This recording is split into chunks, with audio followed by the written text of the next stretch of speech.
Pingli circle मधून आपले शिवसेनेचे या ठिकाणी उमेदवार निवडून आले, तुम्ही त्या ठिकाणी त्या सर्कल मधले काय वाटतंय सांगा? एकदम आनंद वाटते आम्हाला. मनोभावातून आमच्या मनासारखा विजय झाला हे आम्हाला आनंद मावला. आमच्या सर्कलचा विजय आता बसतो नव्हता. आज आमच्या गावातून 101% मोठ्यात मोठी संख्येवर वाढ झाली.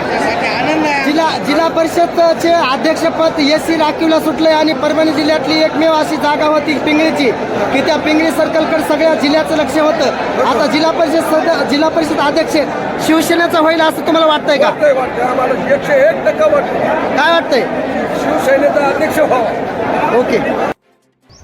आपण या ठिकाणी आनंद भरोसे साहेबांचा या ठिकाणी सत्कार केला, काय वाटतंय सांगा?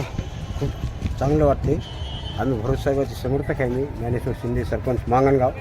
विधानसभेपासून आम्ही त्यांच्यासोबतच होतो. विधानसभेला आम्हाला काहीच कारणास्तव थोडा प्रभाव स्वीकारावा लागला, पण आता भरोसे साहेबांच्या नेतृत्वात महायुतीच्या परभणी विधानसभेतल्या 4 पैकी 3 जागा आल्या.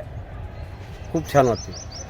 स्वतः आनंद भरोसे साहेब या ठिकाणी खूप प्रतिष्ठापनाची त्या ठिकाणी जागा होती, ती स्वतः त्या ठिकाणी ते निवडून जागा आलेली आहेत. त्याचबरोबर पिंगळी सर्कल मधून एक सगळ्यांचं लक्ष असलेलं, कारण जिल्हा परिषद सर्कल जिल्हा परिषदचं जे अध्यक्षपद एसी राखीव सुटलेलं आहे आणि सगळ्यांचं लक्ष पिंगळी सर्कलवर होतं आणि पिंगळी सर्कल मधून या ठिकाणी आनंद भरोसे साहेबांच्या शिवसेनेची या ठिकाणी जागा निवडून आलेली आहे. काय वाटतंय? तिथलची प्रतिक्रिया द्या. खूप चांगलं वाटतंय. पिंगळी सर्कलमध्ये आमचे उमेदवार आहे एसी आरक्षित, ते पण आनंद भरोसे साहेबांनी निवडून आणलेली जागा आहे. खूप छान वाटते. जिल्हा परिषद सर्कल जिल्हा परिषद अध्यक्ष शिवसेनेचा होईल असं तुम्हाला वाटतंय का? हो, नक्कीच शिवसेनेचा होईल.